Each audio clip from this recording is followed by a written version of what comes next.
Leading off our expert conversation tonight, lead global security analyst at the Washington Post, Josh Rogin, and retired Rear Admiral Mark Montgomery. Josh, isn't it all clear how the president is going to go about having a say in who next leads Iran? Yeah, I found the president's comments today disturbing on two levels. First of all, he doesn't seem to understand, much less care, that Iran is not Venezuela. It's a completely different country, completely different circumstances, different government. The Iranians have a million men at arms. They have layers and layers of leadership that have prepared for this contingency for decades. They have capabilities to strike countries all over the region. And they have no intention of letting Donald Trump choose who their next leader is, no matter what happens. So he's applying a Venezuela model to Iran that doesn't match, and he doesn't seem to either be aware or to care about that. And secondly, he seems to think that the Iranian people can rise up without any help. He's telling them to rise up against a million men in arms with nothing, no support from the United States really at all. He's not offering them any help. He's just telling them to risk their lives on a hope and a prayer.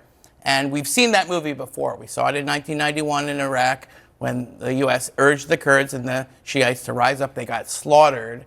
And by sending those mixed messages, we want a regime apparatchik, a regime guy who is compliant, but we also want the Iranians to rise up, but without any support. He's sending completely contradictory messages, which is the worst thing that you can do in this situation. And Admiral, I mean, President Trump said that he'd be all for Iranian Kurds joining the fight.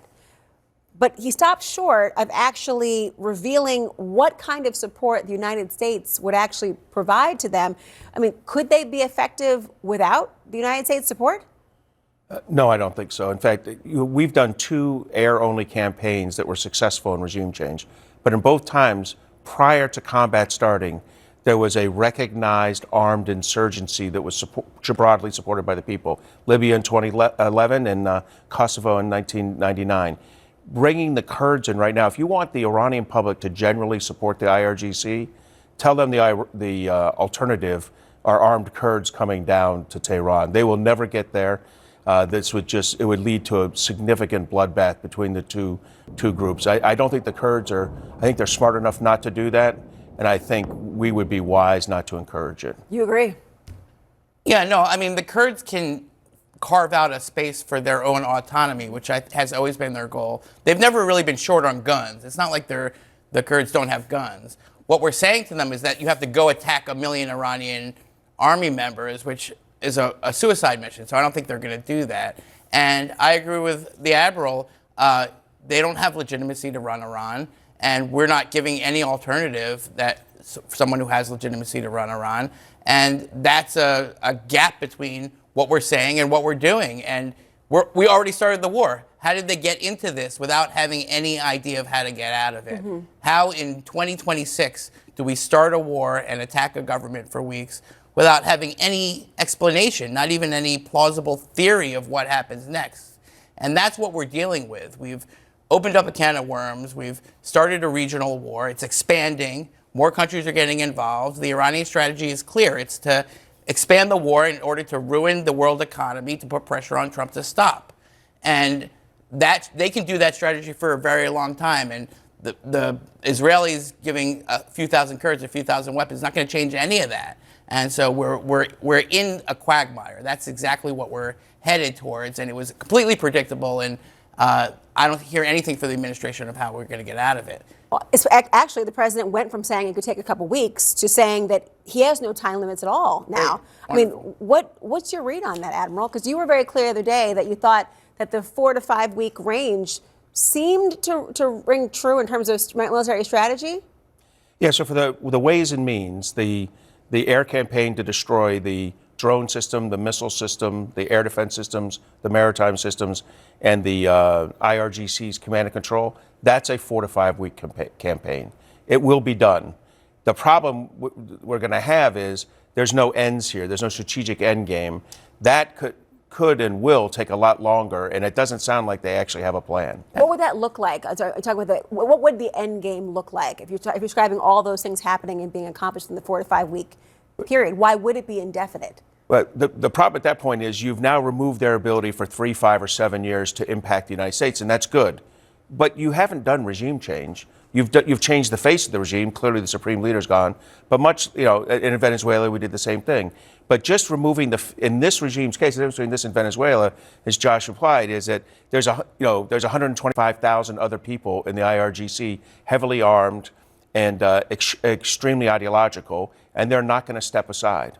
The Iranian foreign minister, he remains pretty defiant. Officials brace for the next phase that we're told is going to ramp up in this military campaign. Listen. Are you afraid of a U.S. invasion in your country? No, we are waiting for them. You are waiting for the U.S. military to invade, the ground troops? Yes, because we are confident that we can confront them, and that would be a big disaster for them. I mean, CENTCOM, the commander said that today that Iran's attacks have decreased significantly so far. But is this posturing, is this bluster, or is there something behind it? I think it's pretty clear that Iran can suffer pain, or the Iranian regime is willing to let its country suffer pain for a very, very long time. Remember, this is the regime that fought a war against the Iraqis for many, many years that was way, way worse, and they didn't give up. And their ability to allow their people to suffer pain is terrible for the people, but it's an advantage that they have over us militarily. And is Donald Trump going to head into the midterms as the economy goes down, energy prices go up, gas prices go up, inflation goes up, the entire region is in flame, Americans are trapped everywhere in countries all over the world, and business grinds to a halt? And the Iranians, the regime is willing to let its people suffer that pain. Is Donald Trump willing to let the American people suffer that all the way to November? I think that's really the question, is when will Donald Trump blink? Because I don't think the Iranians are going to blink. They're not the Venezuelans. It's a different regime. It's a different country. And Donald Trump doesn't seem to realize that, but he's learning it pretty quick, actually. The president was asked, or the Pentagon was asked today about the president urging Iranians to rise up, to your earlier point, specifically when they might be actually safe to do that, when they're being told to sort of shelter in place. Let's take this moment. Another thing. Don't go out and protest while bombs are dropping inside Tehran and elsewhere. There's a lot of things we're doing and the Israeli military is doing, targeting those individuals who are targeting those who protest. To the people, stay in your homes, keep things calm, stay out of the way. There's a lot of U.S. and Israeli capacity coming over. So that's an inconsistent message, obviously. Take up, rise against. This is your opportunity. President Trump said your first time in generations to be able to do something about this, and yet stay in place. How does that timeline impact the ability to even accomplish what the president is saying? So first, if I was an Iranian, I'd listen to my friend Brad Cooper and not go out. I think that's better advice than the president's. These are inconsistent messages.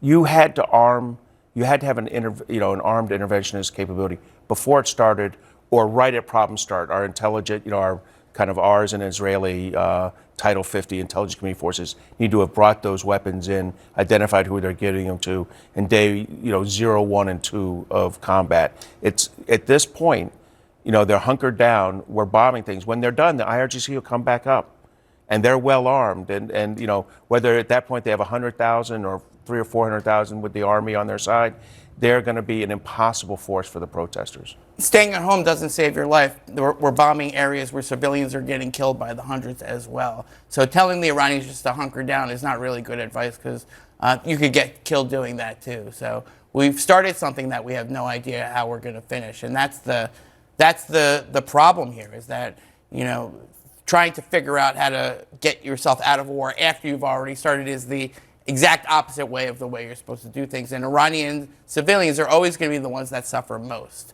And so we can't be claiming to help them while telling them that they have to hunker down. Also, we might bomb you while you're hunkered down. Also, when you come out for air and you want to fight the regime, we're not going to give you any help and you're going to get killed. That's a pretty awful message that I think I agree with the Admiral. It's more likely to drive the Iranians back into the arms of their government and to get their support. I've been hunkered down a lot and bombed a lot in Ukraine recently, and I would say I would hunker down. I mean, I would say it's safer. Yeah, the United States works very carefully not to hit civilian targets. I recognize it happens on occasion. We never intentionally target them.